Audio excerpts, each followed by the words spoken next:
My name is Glib Kolesov. I'm a lawyer of Center for Democracy and Rule of Law.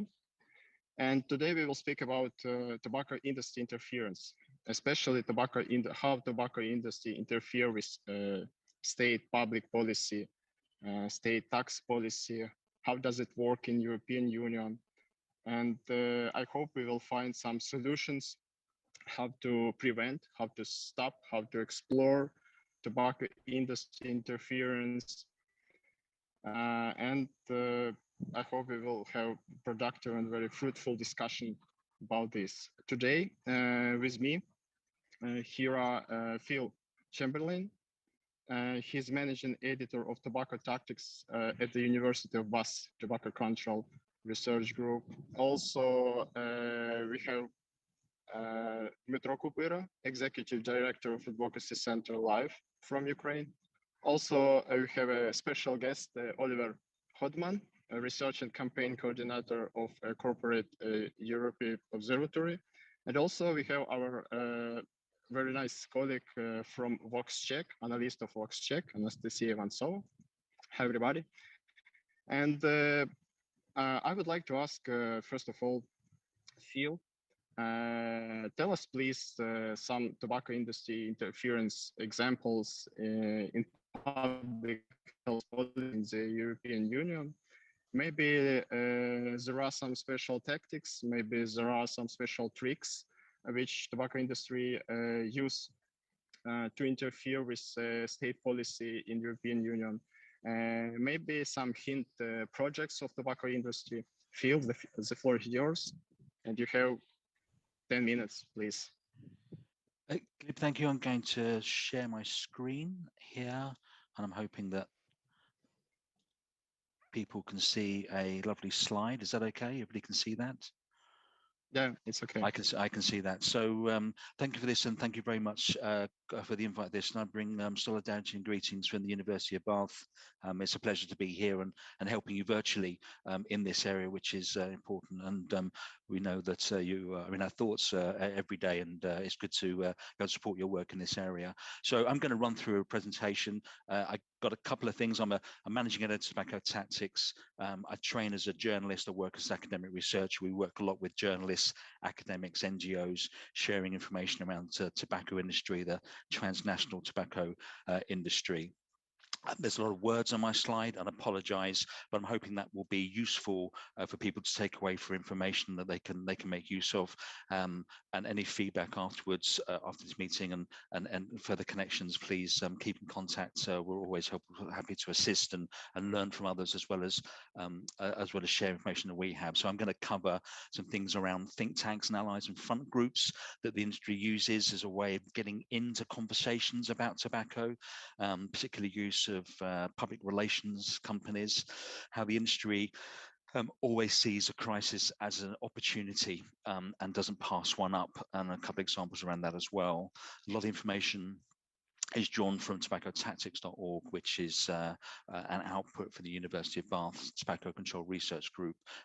Please have a dive in if you haven't seen it already. Have a look around. We're always interested in new information we can add to that, and areas where we can improve. So that has some 900 pages on profiles on the international tobacco industry and its people, strategies, products, and tactics. So I'm going to first at think tanks. And that there shouldn't be overlooked as an important role that the industry has, because it allows them to get access where else they wouldn't be able to. It gives them credibility and it gives them authority by having a supposedly independent organization be able to give out information which looks authoritative, but actually is generally has been funded and directed to convey particular messages. And where the industry, because of the Framework Convention on Tobacco Control, isn't able to get into governments and be able to have some of those discussions as far as possible, we know it still happens, actually think tanks and allies and front groups give them some of that access as well. Quite often it also helps because some of these organizations are set up and it's difficult to see where the money comes from. So they look independent, they maybe set up as charities, things like that as well. But actually, where's the sort of money coming in from them as well? We spent quite a bit of time thinking about these organizations sort of tracking where they are. And these are just some of the ones operating in Europe at the moment, and some of them date back decades, have got a very long history, and they've got different sort of relations with the industry. In some cases, they'll get funding, and we know, for instance, that the Institute for Economic Affairs previously received funding from the major tobacco companies.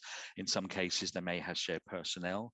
Some cases, they're actually aligned ideologically. They believe in a small state. They believe in not having regulations around health policy, and they're aligned in that way, and thinking, like, if you like. And what also happens is we see that some of the more successful and bigger ones like to spawn other think tanks, and they like to set up satellite groups as well. So if you think about, for instance, the Atlas Network, which I'll come on to in a second, and the American group, they do a lot of work in terms of sharing information, ideas, training up people in their certain ways as well. So although they may be for the American Legislative Exchange Council, US based, actually we'll see them active, these places active across Europe, and we'll see them active in many different countries as well. And the Atlas Network, for instance, does set up, decades back as now, and actually has received funding in the past, as you can see from the major tobacco companies, board members sharing, and they're very active in sort of making sure that they can spread their message and seed other ideas. We've got three particular think tanks that organizations in Ukraine, which we have previously had information about, which suggests a sympathy at least with the tobacco industry. And we've got some information about those on tobacco tactics. We'll be always interested if there's further information on those. I'm not suggesting any way that any of these organizations have acted illegally or unethically or in any way behaved wrongly, but it's interesting to be able to track influence and messages, and where they go out one way and come in the other, and how those messages are circulated and that influence they have on the legislative process as well. So keeping a track on some of these organizations, I think, is really useful, and thinking that they operate not just within country, but actually quite often connected externally. And you'll see messages sort of recirculated externally. It may be in the US or elsewhere, and then come in country as well. So lobbying of WHO, you'll see lots of different organizations, different countries adding in. So those are three in particular for Ukraine, which we're sort of interested in particular.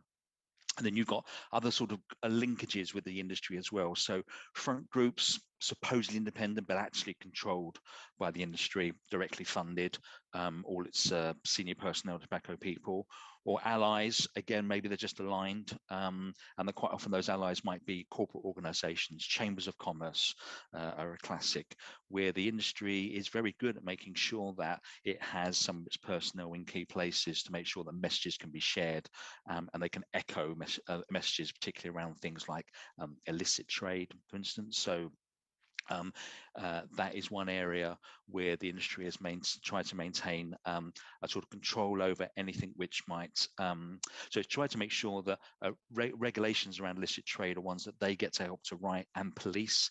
It means that they don't lose control over the regulations around illicit trade as well. And there are various organizations they've worked or created in some cases to help maintain that. And so that use of front groups and allies in that way is quite key. So again, it's all worth thinking about when you see some of these organizations cropping up. They've got sounding names which make them seem legitimate and independent, and why wouldn't you want to support? But actually, it's useful to think about what's their motive and what they're operating for. And perhaps one of the biggest ones that we've spent some time looking at is Foundation for a Smoke-Free World, which is Philip Morris's front group. I mean, it's the sole funder. Foundation has a charter which says maintains its independence. At the beginning, it said that it would seek other sources of funding. It's never found it. It's wholly funded by Philip Morris. For multi-million dollars, and it in turn funds a number of other projects and groups as well, many dozens spread across the world, and indeed a couple of years back put some money into a particular project looking at this issue of health initiatives Ukraine. It's very interesting sort of harm reduction debates about that as well, and we would question fundamentally money flowing through from PMI and into this group and then out, and then questioning about sort of receiving that and having that sort of, I mean, it's transparent, but we would question in terms of the Framework Convention of Tobacco Control, receiving money from fundamentally from a tobacco organisation, and that see this operating here. And if you want to have a look at some of the other work on the foundation we've done, we've got quite a bit there. We look at their financials, their reports, and the very many number of areas that they funded as well, to sort of track where the industry is interested in as well. So that's one of the ones to sort of look out for. And then there's a whole bunch of other ones as well. I mean, it's the spread and proliferate of these different organizations. The Kangaroo Group, not quite sure why they're ever called a Kangaroo Group, but these ones are business connections, some of them for many years as well. They will quite often echo industry messages, and if you're in government, you're getting something from the Brussels network, from the International Chamber of Commerce. It sounds really useful and important and independent, but it's clear when you look at the messaging that it's sharing and echoing industry messages as well. And some of them are fairly obvious. Tobacco Europe doesn't try to hide what it does. Other ones in terms of public affairs and public affairs organisations as well, and lobbyists within the EU. Tobacco industry again does well in terms of making sure that its personnel are at decision-making levels in those.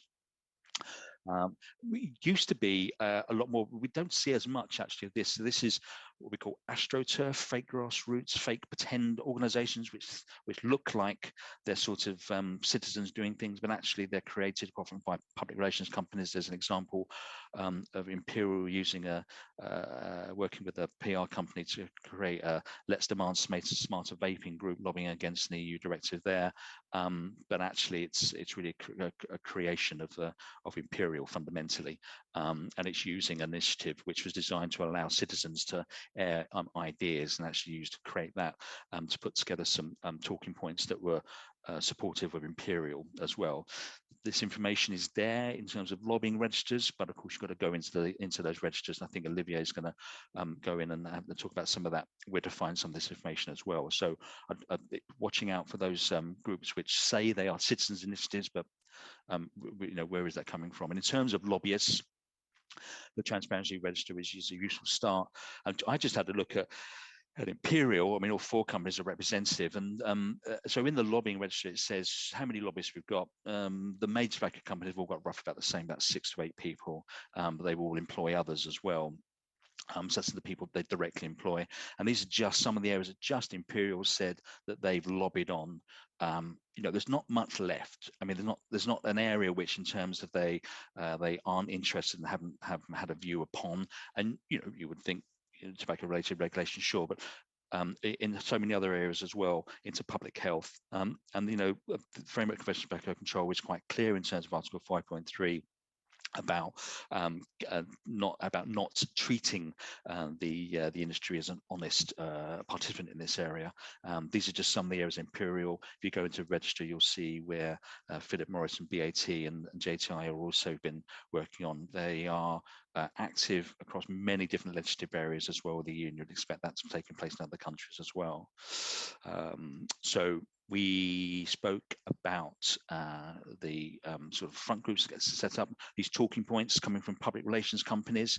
This is a quote from Burson Marcella back from the 90s. A very large American public relations company had a long relationship with the industry. This would have come probably from documents which were obtained as part of a legal settlement and now held by the University of San Francisco, and a very useful resource here for the media and the public. The corporation will be one of the least credible source of information, so on product, environmental and safety risk, but these audiences will turn to other experts to get an objective viewpoint. Developing third-party support and validation for the basic risk measure of the corporation is essential. This game plan has been in place for a number of years and still works out. These are some of the ways that we'll see public relations companies. They'll be setting up groups. They'll be cultivating journalists, acting as spokespeople independently, seemingly. They'll be supplying some talking points, so you'll see the same messages repeated by allies and front groups as well. And it's worth keeping an eye on where these public relations companies are. They may be sitting behind some of the messages you're seeing, but it's always useful to keep a track and see where the people are coming from for this.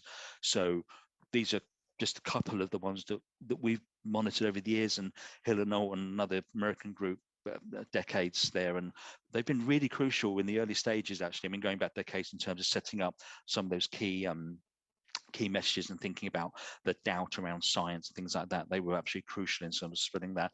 And more recently, some of the other organizations as well. So Crosby Textor Group, Linton Crosby's Australian PR guru, currently advising the UK Prime Minister, and has a long relationship there, and they've had a relationship with tobacco. All of these have worked at some point with tobacco industry, and you'll be seeing them in different places in Europe, operating. FTI Consulting, for instance. Ruda Finn has done some work for Foundation for a Smoke-Free World, and these are maybe names that aren't as well known, but are also really worth paying attention to in terms of seeing where they're cropping up, if you like. Oops, sorry, wrong way around. And there are probably 4 areas I'd look for their messaging. So one is their arguments are based similar arguments all the time. The economic arguments, any sort of change is going to harm business, lose jobs. Legal arguments, what you're doing isn't allowed. So quite often you'll see sort of legal threats, indeed legal action. You can't bring in plain packaging. It's against IP laws, something like that. Libertarian arguments around actually this is just wrong because you shouldn't be sort of telling people what to do. Corporate social responsibility, so putting efforts into acting for environmental services or for sport or anything that improves reputation. And a key one at the moment is around the industry is changing. So they're putting an idea that actually they're moving into other areas. They're not the same old industry. They've been rehabilitated. This is a kind of key message coming over and over again, that pretending that the industry is something changed from the past, if you like, when actually when you look at the fundamentals, they are a company which sells cigarettes fundamentally and relies on the fact that it needs to replace a third of its users because they will die because of the use of the cigarettes they're making and stuff. So this industry change is a key argument we're seeing over and over again. And then just finally around crisis. So this is a picture, I've got one picture. So I'm aware that I've given an awful lot of text. This is a picture from Africa.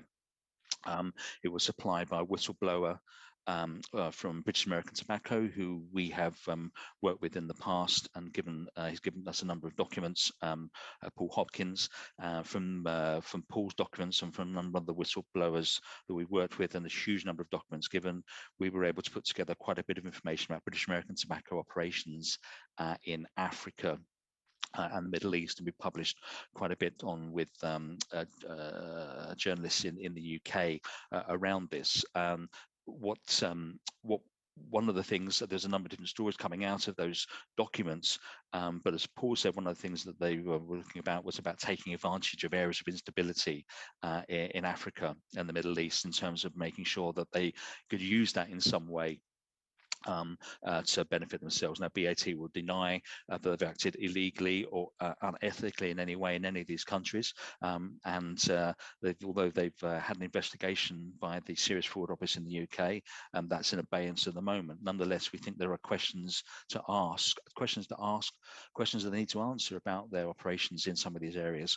And Paul Hopkins, who worked for them for a number of years there, say that actually an area where some of the oversight is broken down is good for them. The civil unrest and disturbances are good for tobacco because they're able to use areas to exploit and think about new markets. This is tobacco packed up, ready to be shipped into, I think it's in Somalia, so they can start getting their brands out. This is from internal documents in BAT. Our strategic intent is to develop sustainable volume initially and value will come later. We're going to put in some brands and hopefully get people hooked on that, and then we can build on that later. So we're going to put some illicit stuff in, get people used to these particular brands here, and then take advantage. It doesn't matter about who they're supporting or the effects taking place at the time. And in the Middle East, the Middle East continues to deliver outstanding results, even though in a hostile environment.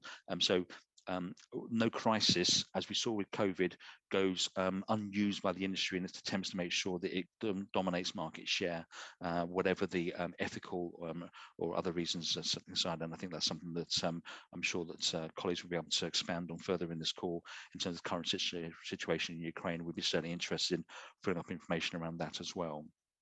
Glib, that was probably too fast and too short and maybe too much, but I'm hoping that my colleagues following on from this will be able to develop points further, and more than happy to take questions later or indeed follow up afterwards. Glib, I hope that's okay. It's okay. Thank you, Phil. You know, it's very useful for us, this information, but on the one hand, and on the other hand, it's very funny to see how the tobacco industry works everywhere, because they don't used to find some new narratives, new messages, because they use these messages also in Ukraine. And especially now, during the war in Ukraine, we see that tobacco industry tries to interfere with state policy even during the war. Yep. They are best supporters, that they say. They are good partners, and they try to influence on state tobacco control policy, state taxation policy, and also healthcare policy. Also, there is interesting fact about the war and the Ukrainian tobacco industry, that almost 23% of Russian budget for this war produced by the industry, because we see that the biggest tax payers in Russia are Imperial Tobacco, Japan Tobacco International, British American Tobacco, and Philip Morris International. Four international tobacco giants has paid 7.8 billion US dollars in Russian budget. So we need to find some good tactics to stop the intervention of tobacco industry in public health policy. And maybe, Oliver, could you please explain us how it works, and maybe could you target some lobby tactics in European Union, how it works in European Union, and maybe there is some solution to prevent this issue? Yes, thanks so much. Yeah, I'm very happy for this opportunity to discuss with you what to do about tobacco industry lobbying and tobacco industry influence. And what I will be doing, at least start with doing, is to briefly introduce a report that we published in the spring of 2021. That was called Targeting the European Commission, the 7 Lobbying Techniques of Big Tobacco. And I will share my screen so you can see the slides. Okay, that seems to be working. Very good. So this report basically co-published with the European Public Health Alliance and STOP, the global tobacco industry watchdog. We had a couple of very simple goals. We wanted to find out what level of access to EU decision-making the tobacco industry has. We wanted to find out what lobbying tactics were used by Big Tobacco towards the European Commission. And we wanted to see how the European Commission was enforcing this very important Article 5.3 of the UN Tobacco Convention, the article that obliges government to protect public health policy making from tobacco industry influence. So those were the goals, and we started with using the European Union's Freedom of Information Law. I'll just show you what that looked like. So the research project started in 2019, and we submitted this request for documents to the new European Commission President. And we basically asked for all the reports and notes from meetings that the Commission had with the tobacco industry, as well as all the correspondence by email and so on, to in order to get an insight in how much lobbying was happening and what type of arguments and tactics were used. Now, the EU has a very strong freedom of information law. It's really a great asset. It gives citizens a lot of rights for transparency around documents. But in practice, it can sometimes be a bit of a battle to actually get these rights enforced And that's what we experienced with this project. It took us quite a lot of effort and a lot of time, but in the end, we had several hundreds of documents released that we then analyzed. And we looked at the type of tactics used by the tobacco industry in this lobbying, in these many meetings that they had with the European Commission. Now, Phil already introduced quite a few of the lobbying tactics used, so I will not go through them all, but just wanted to highlight perhaps a few of them. I think very importantly is that many of the documents revealed how these large tobacco companies, with the help of consultancies, are working to try to create doubts about the need to have strong regulation. And they were trying to delay continuously tobacco control measures. And one of the ways that they do this is with studies that they've commissioned from various economic consultancies, in which you can be sure that the conclusions are determined in advance, because the findings then very neatly reflect what the tobacco industry wants, which is to create doubt about the need for strong measures and also the need to move fast. So I think that was a very important finding, to just have the documents showing black and white this type of misleading lobbying tactics. And yeah, as I mentioned, we also wanted to see get a reality check on how the European Commission is acting when they get this kind of request, whether the European Commission is really committed to full transparency and accountability around contacts with the tobacco industry. And unfortunately, the findings there were not so positive. We saw very clearly that many departments in the European Commission are not limiting contacts with the tobacco industry to a minimum. And that is what the UN rules say, that's what you have to do. So they're not doing that. Many of them actually have a kind of open door policy towards the tobacco industry. So that's a big problem. I mentioned that the actual disclosure of the documents was very slow, and for some of the Commission departments, quite unwilling. And then, of course, also based on that experience, using freedom of information requests is really not a satisfactory way to get transparency around the lobbying by the tobacco industry. It's too labor intensive, it's too sluggish, and so on.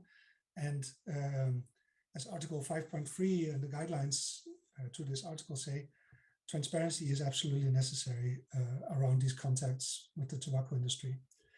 So in the report, we presented some very clear recommendations, 3 different ways in which the European Commission can and should protect itself against the tobacco industry influence. And the first point is that the Commission should be transparent around any contacts that they have with the tobacco industry. So that's very simply what the UN rules say. And it should be proactive transparency. So not responding to requests for documents, but it should be publishing online all the meetings that happen with the tobacco industry. There are quite a few governments in Europe that already do this, but in the European Commission, it's only one department, the health department. They have a very good approach. They have a very high standard approach to implementing these rules, and they are actually protecting their decision-making from tobacco industry influence. The problem is that many other parts of the Commission do not have this approach, and that means that the tobacco industry can just go to these other departments. And examples of those departments were at that time the tax department, tax policy department, the trade departments, and several others. So our second demand was that the European Commission needs a clear policy across the whole institution for all the departments on how to handle tobacco industry lobbyists and the contacts with the industry. And it should be rules that intend to protect the European Commission from tobacco industry interference. Very simple.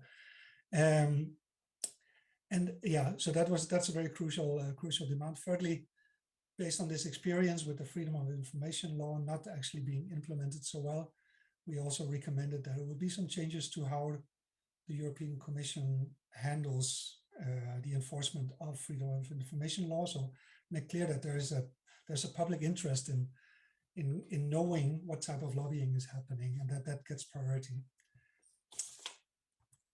So those are the findings of the report, and I wanted to end with what happened after we published the report, because the follow-up has been really important and encouraging. One of the first things that happened was that the European Commission's tax department, they announced that they would start publishing on their website all the meetings that they had with the tobacco industry. And they would be completely transparent around any of these contacts. So that was a commission department that really changed its approach after they had been highlighted as having a very problematic record in our report.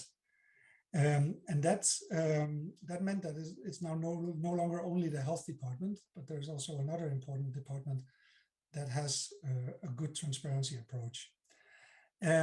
Also, what happened was that when we published the report, we sent it to several European commissioners, including the vice president of the commission, responsible for lobby regulation and transparency, and that is Vera Jourova. And she reacted quite encouragingly to the report. She invited us to a meeting, and she expressed support for the recommendations. So she agreed that it doesn't make sense for the Commission to have different approaches from one department to the other. There needs to be the same set of rules for how to avoid tobacco industry interference. So uniform, coherent set of rules for all the Commission departments, basically modeled around the very good approach of DG Health, the DG Santé of the Commission. And we've had several meetings with Jourova's cabinet since then, and they remain committed. They're trying to convince the rest of the European Commission to support this. And they're now hoping that they'll be able to move forward with this promise, with this intention in the beginning of next year. So that will be an important moment. And I just wanted to highlight that if the European Commission becomes serious about implementing Article 5.3, it's not only very important for limiting the influence of the tobacco industry at the European Commission, it also will have a really important impact on governments across Europe, because they will feel pressure to do better themselves. There are a couple of governments in Europe that are really good in implementing Article 5.3. I think the Tobacco Interference Index highlights France and the Netherlands, for example, but there are also many that have a very poor implementation. Germany and Spain and Czech Republic, for example. So if the Commission starts showing the right example, it could really have a very positive snowball effect. And I just wanted to end with highlighting the role of the European Ombudsman. So the very excellent European Ombudsman, Emily O'Reilly, she's been a strong defender of transparency and accountability around tobacco industry lobbying for many years. And after the tax department announced that they had changed their approach, O'Reilly took the initiative to reopen her investigation of the Commission's implementation of these important UN rules. So that investigation is now ongoing. It really means extra pressure on the Commission to firm up their rules and to go for this strong approach for all Commission departments. The ruling will come hopefully this summer or after the summer. It's a follow-up from several other investigations she did during the years of the Barroso Commission and the Juncker Commission. And in those cases, she found the Commission guilty of maladministration, of not being serious about the UN rules. So we'll have to see what the ruling shows this time. But the pressure is there. And those are things that I think are really important and encouraging. So I will end here, and I look forward to the debate. But I think this is one of the common points that we can be cooperating around, is to ensuring that European Commission and European governments, including the Ukrainian government, of course, really goes for a very strong implementation of these UN rules. Thank you. Thank you, Oliver. Thank you for your report. Thank you for your work. This work has a crucial meaning for us, for Ukrainians, because we are a candidate for membership in European Union. That means that in case Article 5.3 FCTC will be implemented, fully implemented, that means that Ukraine will also implement this important article of a convention, Tobacco Control Convention. So, and I hope that this will happen in the nearest future. Another example of tobacco lobbying, as you said about these lobbying tactics, last 9 years, there was a struggle in Ukraine with tobacco control family against tobacco industry, and finally last year we adopted the law which that implements tobacco product directive, also pictorial warnings, health warnings on tobacco products, also ban for advertising and sponsorship for electronic cigarettes, electronic delivery nicotine system, and so on. And that was a 9-year struggle against tobacco lobbyism inside the parliament, inside the government bodies. That's why we see that Article 5.3 of FCTC is crucially important for us to implement here in Ukraine. And my next question is for Anastasia. Please tell us about some maybe tactics of tobacco lobbyists in Ukraine, this huge amount of amendments, a huge amount of alternatives draft laws in Ukrainian parliaments, and maybe some hint tricks, how does it work? Please tell us. Thank you, Glib. Hello, everyone. My name is Anastasia Ivantsova. I'm the analyst of watchdog. It's a fact-checker organization from Ukraine. My colleagues and I, we observe the work of international tobacco companies and publications in media about these companies and their work. And we also pay our attention for such problems like how companies work in other countries. For example, in Russia, now after the full-scale invasion of Russia to Ukraine. So we have a couple of articles about this problematic, and I need to make one disclaimer. Tobacco companies are the major taxpayers in each country, because along with some usual taxes like income tax or personal income tax, the state also receive taxes from each pack sold. So the share of taxes in each country from the tobacco companies are very big. And as for autumn 2021, when we started to watch for those law changes in Ukrainian parliament, we paid our attention for some bills that could help not only tobacco sellers, but tobacco importers, and they could help to make their work in Ukraine much less painful and easy to pay taxes for them. For example, we found some propositions, for example, to allow smoking in public places and to reduce import duty for devices on heating tobacco. And this is a huge step back from the norms to reduce smoking in Ukraine, which we have committed to do as a part of our Euro integration way. So we looked for all these law changes that Ukrainian MPs proposed, and we saw that they are very suspicious. Some of them looks like a spam. For example, our lawmakers made 100 changes to one law with the same meaning, but with different formulation in the words. So we can't claim that our MPs who made those changes, those proposals to change our laws, they were directly benefiting from tobacco companies, or they made this not for their own free will.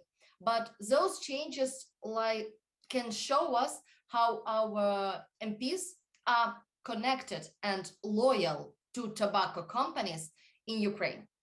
Our major example was one of the Ukrainian MPs, Marian Zablotsky. He is a co-founder of Ukrainian Society for Economic Freedoms. And in 2019, when Zablotsky just became a member of parliament, his company, his economic society, received more than $164,000 from Philip Morris International for training programs for young leaders and activists. The next year, in 2020, this company, and Zablotsky still was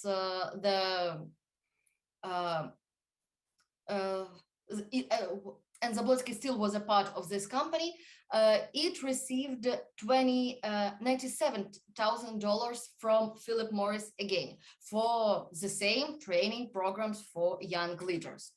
And we can't claim that this company received those money as a part of illegal benefits from Philip Morris. But however, we also haven't seen any public mentions of those valuable and very expensive trainings. And we assume that if company have so much money to make those large and full-scale trainings for young leaders, they should be proud of them and they should tell about them more. But we didn't see any mention about those trainings in Marian Zablotsky social media or some other social media or on the website of Ukrainian Society for Economic Freedoms. And there are much more of such examples in Ukrainian parliament, but this one, to my mind, is the most recognizable and the most bright one. But what has changed since the moment when Russia started the full-scale war against Ukraine? We decided to see and to observe how those the biggest international tobacco companies work in Russia, and what was their decision when Russia attacked Ukraine again on 24th of February. So, one moment, please.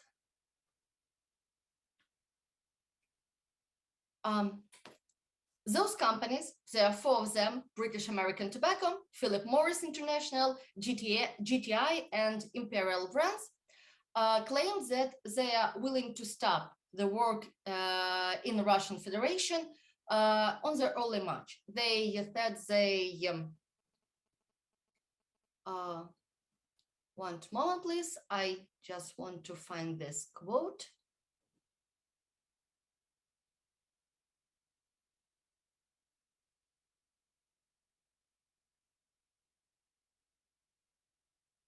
Okay. They say they want to stop their investments, they stop the advertising money and stop work in Russia. But that's pretty much wasn't the truth. The researchers from Yale University monitoring the companies that have not yet exited the Russian market, they gave only 2 A's like the best result for 2 companies, only for Philip Morris, for British American Tobacco and Imperial Brands. Those companies exited Russian market fully.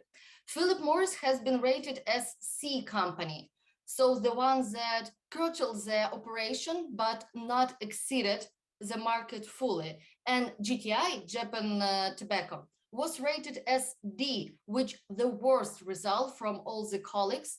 And they didn't suspend their work in Russia and didn't actually exit the market. Nevertheless, they said they willing to do that, and they need time to think how would they do this. But in all of this, we need to mention one big thing. In 2020, it's the latest date with available data from the companies.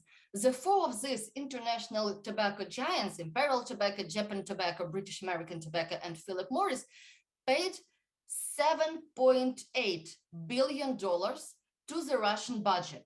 And this is 12.6% of Russia's entire war budget of the same year. So it's great money. They financing the war against Ukraine. And those two companies who are left on Russian market right now, they are still financing killing of Ukrainians and financing this war. So that's all from me right now. More information you can find on our webpage, Vox Ukraine. We write a lot of articles about how tobacco industry works in Ukraine and now how it works in Russia. Thank you for your attention. And I suppose, and I hope it wasn't boring for you. Thank you. No. It's very interesting information, and I just thinking about, just imagine how it's cynically when you continue your business, I mean, tobacco industry in Russia, and at the same time they support Ukrainian army with free cigarettes, with free tobacco products. They want to pay taxes, as they say. For our government, we want to pay taxes to support Ukraine in such hard and difficult period. So it's very cynical, and it shows us that the tobacco industry thinks only about money, about business, how to develop business, how to improve business, and they don't think about people's lives and about Ukrainian problems, and etc. I want to ask Dmytro Kupira, who is the executive director of Advocacy Center Live, maybe tell us about some special tactics of tobacco industry, because I know your organization is a big professional in tobacco control sphere. For almost 10 years. Maybe tell us about the recent law that has been adopted last year, and what's the next? What are our next steps to fight, to struggle with tobacco industry in Ukraine? Dmytro? Hello, everybody. My name is Dmytro Kupira. And thank you for your invitation for me in this meeting. It's an honor for me. I also have a honor to represent my organization, my team of NGO Life. We really work hard with partners, including Center for Democracy and the rule of law, to protect, to promote anti-tobacco legislation and protect our citizens from harm of tobacco. And we have, and Ukraine have a lot of success in tobacco control. I want to say that Ukraine actually have a hard situation, but that's why we are so strong. Ukraine are the developing country, and as we know, tobacco industry have a search how to use more and more developing country. We have 6 plants, tobacco plants in our country.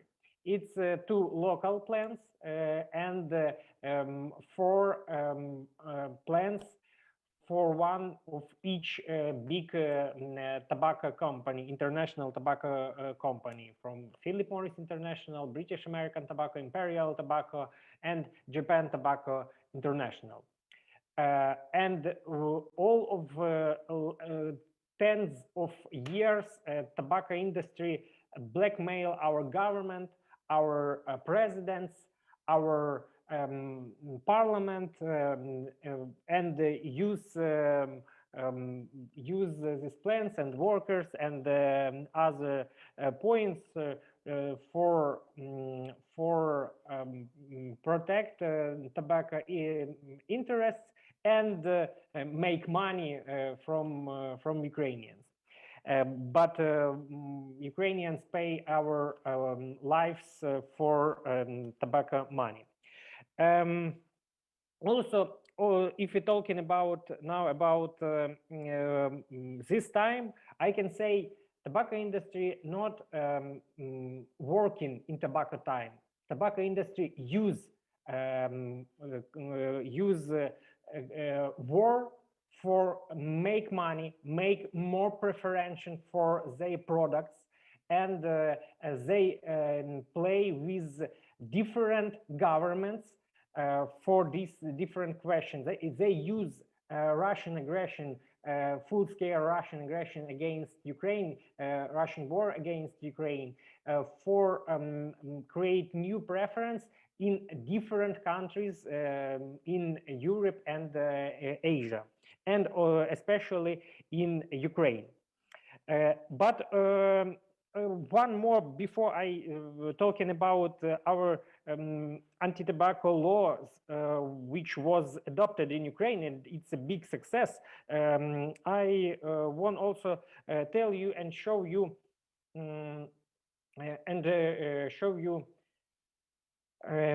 index, the tobacco in the tobacco interference index, which we have with global tobacco interference watchdog. That this index was prepared in 2021, and it show that Ukraine have 52nd place in this graphics, and we have 64 points of this rate. And the rate have the logic: if you have less points, that your tobacco control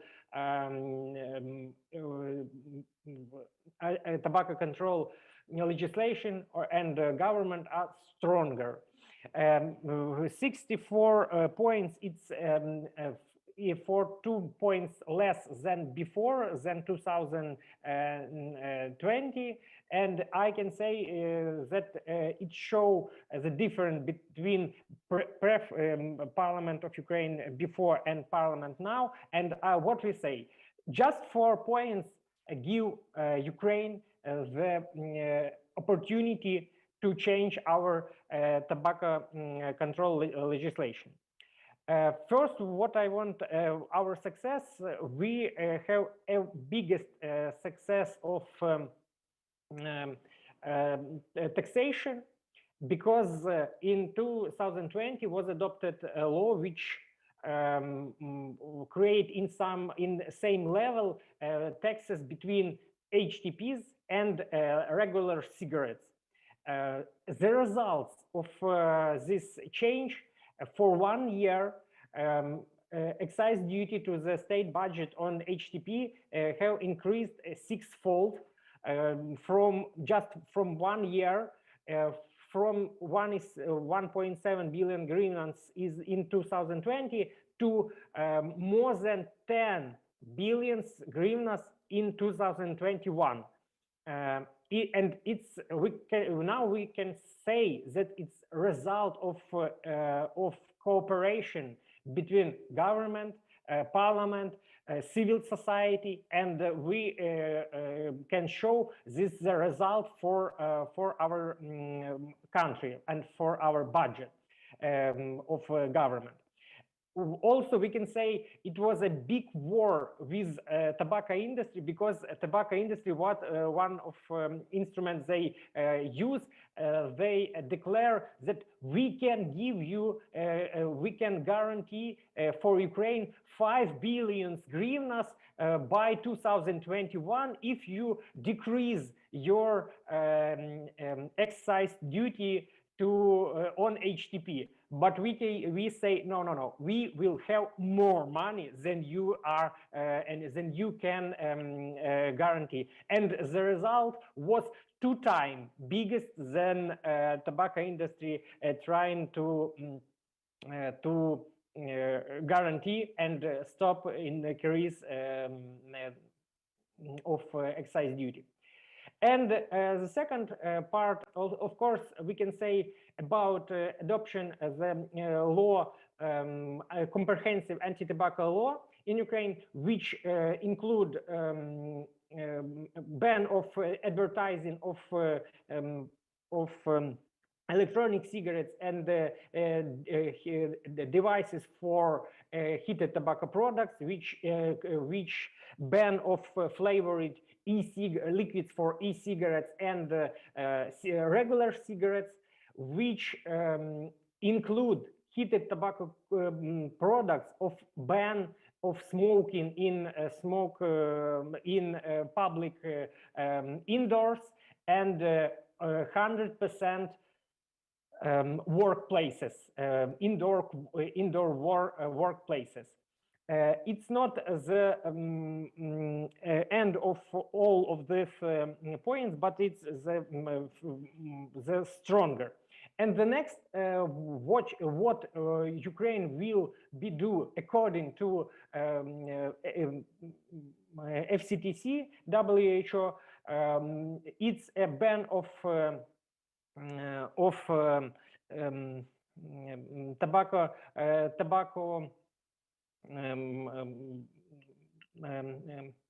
showing on point of sales. Also, we will promote plain packaging on tobacco products. And now we understand we need ban of all flavored tobacco products, but not only of cigarettes, because HTP and other tobacco products are aggressive, have aggressive marketing in Ukraine. And if we can remember one of head of tobacco product tobacco company in Ukraine 1 year ago said that we use $200 million in Ukraine for promote our product in Ukraine. And now we understand how many money tobacco industry use in Ukraine for share smoking. Thank you for your attention. Sorry for so long everything is okay, Dima. Thank you for your presentation, for these good statistics for us. I mean, taxes and the extremely increases taxes during the last 2 years. And okay, a session of questions.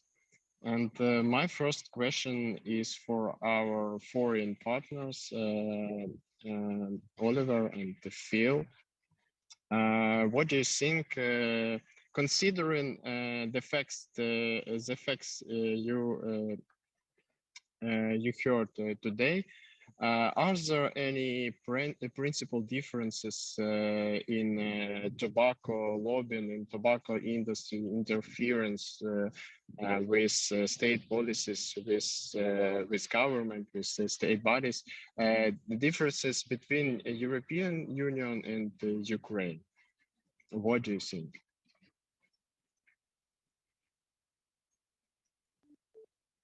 Olivier, should I just take this first if you want to fill in afterwards? I mean, I think I don't see an awful lot in terms of, so it would depend on the infrastructure, and you would have other mechanisms to influence within Europe, if you like. But really the industry is going to look at where are decisions taken and who are the decision makers, if you like, and then flex to where it needs to influence, have that influence, if you like. And we tend to find that it pushes as far as it can, if you like. So if there's lax rules around meetings, if that's not sort of something which is really kind of looked on, then it will try and do as much as possible, if you like. So one analogy for that is how forgive me, one analogy I think is how we've seen, for instance, its use about sports marketing and Formula One. So Formula One cars, some of them get sponsored by tobacco, and in some countries they're really strong about saying we can't have that marketing on our TV screens, and so they'll take them off. In other countries, they don't really enforce that, so they'll plaster the cars with all the advertising they possibly can. And so where they detect or see they can push, they will push as far as possible. And I think so if they note that transparency rules in the EU, are strong or weak in particular areas, they'll take advantage of that. So the bit for Ukraine is to say, so where do we need to make sure we keep it as strong as possible? And 5.3 gives you that framework to kind of say this is where we need to have it. It's not just about saying the UK, for instance, scores pretty well on the index, but actually some of its transparency is very, very poor. It's difficult finding out. It's quite good about not necessarily meeting, but it's very, very poor about explaining some of that as well, or seeing some of that. And we do see errors. So I think that it's about making sure that 5.3 is understood and applied as robustly as possible. It gives you the sort of strongest sort of defense, because where it's not applied, the industry will push and take advantage as far as possible. It will identify where those areas are. And I think as Anastasia was saying, it will see some of those examples where I'm sure there's no impropriety intended, but MPs using similar wording to make those sort of changes, it does sort of suggest that their messaging is they're getting through, and they should be declaring that as an interest. They should be declaring a conflict of interest and stuff as well. So the short answer is, I think that we would see the same pattern. They look for weakness and they push as far as they can on that if possible. And so the idea is to be strong in terms of applying 5.3 as possible. I hope that helps. Olivier, is there anything else you thought might be useful on that? Thank you. Oliver? Yeah, I would agree with Phil that I think the tactics used are very similar, and they will exploit the space that is there, the areas where the rules are weak in Ukraine or in any of the EU countries, or in the European Commission or in the European Parliament. So of course it's quite shocking to hear about the Ukrainian member of parliament receiving these funds from PMI. That is definitely shocking, and maybe that would be more difficult in the European Parliament, but also there, Article 5.3 is not being implemented properly. So I think we're very much in the suffering from the same type of problems, and it's very much a common struggle that I think we need to join hands from now on.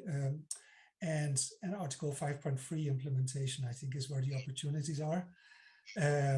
So I would say that if we can use this opportunity of the Commission Vice President having committed herself to support much stronger enforcement of Article 5.3 across the European Commission departments, and campaign together in the run-up to the European Parliament elections in 2024, make sure that this promise is fulfilled by then. And yeah, I'm impressed by the presentations from the Ukrainian colleagues, and I think I think we should just really start working closely together, engage you in our struggles, and the other way around. And it is really a common battle that we're fighting. Yeah, thank you. I think that our solidarity, let's say, international tobacco control family, is very important for a big step towards better tobacco control legislation, better transparency of tobacco industry in every single country and whole Europe. So yes, but we all understand that the key point is following the guidelines of Article 5.3. But also, what is the most crucial in fighting with tobacco industry interference with public policy for now, when we don't have a strong legislation or strong norms which implemented Article 5.3. What do you think, colleagues?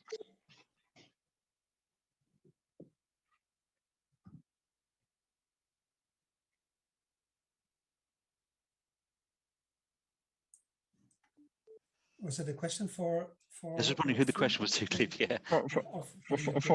For you, also for our colleagues from Ukraine, for you, what is the most crucial in fighting with tobacco industry when we don't have, for now, Article 5.3 full implementation in our countries? Well, just from the top of my head, I would say that the fact that Ukraine now is getting closer to EU membership, it means that maybe these issues can be addressed in that context and in the negotiations that will hopefully take place. And I would think that's also at least one of the opportunities we have for cooperation, is to make sure that these issues are highlighted in that context. Yes, I guess I'd say that to emphasize that they shouldn't be in the room, that you're able to take decisions and make decisions around your health policy with the expertise that you have in country and with the knowledge and support you can draw from externally, from WHO, from elsewhere, and that the industry not only doesn't need to be in the room, but shouldn't be in the room when you're making those decisions, setting those sort of policies, and not just on health policy, but on taxation and other areas as well. So it will say, well, we've got information for you. We're part of it. They're not a credible partner, and they're not part of the solution. So they shouldn't be in the room doing that. And the Ukraine we can see on the call, we can see the expertise and the knowledge and depth of experience on the call just for here as well, is able to take those decisions and stuff as well. And where it may need to seek advice from elsewhere, then there are partners within the global community that are able to supply information which is verified, based on objectively gained evidence, as opposed to ones that have been put together by a compliant group or a compliant think tank. So I think it's keeping them out of the conversation, because it will always skew and distort the outcome, if you like. So that I think would be the sort of baseline, if you like. And to pick up on that point about that the industry itself, looking at the transnational, looks at a sort of global, so how it thinks about sort of taxation, where it thinks about factories opening, things like that, is looking at a sort of global perspective as well. And we've done a lot of work around taxation and how it's being hit in one area, it will raise another or lower, to make sure they can take advantage of that as well. So it's always adopting that sort of regional, global perspective as well. And I think we sort of need to be aware of that and draw upon our regional and global support for that, because how they sort of play it will be they'll sort of think about a sort of larger game as well. So I think just to see that context for it is quite useful. If it threatens, we're going to move a factory out for this reason because we're opening another country, well, it can sort of play those games if you like. But of course, that's always, as soon as you get into that conversation, sort of skews it. You're buying into the sort of narrative about the profit elements and things like that as well. So I think the health community is strong and robust enough that it can make it can come up with the rules and legislations that it needs to ensure the proper management of that problem within Ukraine. Okay, I'd like to add one thing, if you. Yes. Yeah. Okay. As a person who writes a lot about the Ukrainian legislation and reforms, I think that the main point here is society observation and control from civil society and from civilian activists, because that's the same story we do with any other reform in Ukraine. We just push as a society that we need some new legislation. So I think for Ukraine, it's I think the best and the first step we need to take. Thank you, colleagues. I believe that in 1 or 2 years, we will meet again and discuss the effects of full and comprehensive implementation of Article 5.3, and I believe this day will happen. Thank you for your today's presentations. Thank you for this fruitful discussion, and I hope our international solidarity tobacco control family will struggle as much possible as today, and I hope we will find a good solution to prevent and to stop, to ban to prohibit whatever you want that the tobacco industry interference with state policy, healthcare policy, and as we said today, taxation policy. Thank you. Have a good day, and see you 1 year. I believe 1 year. Thank you for invitation, dear colleague. Yes, thank you. Be safe. Indeed. Thank you so much. Thank you. Stay safe.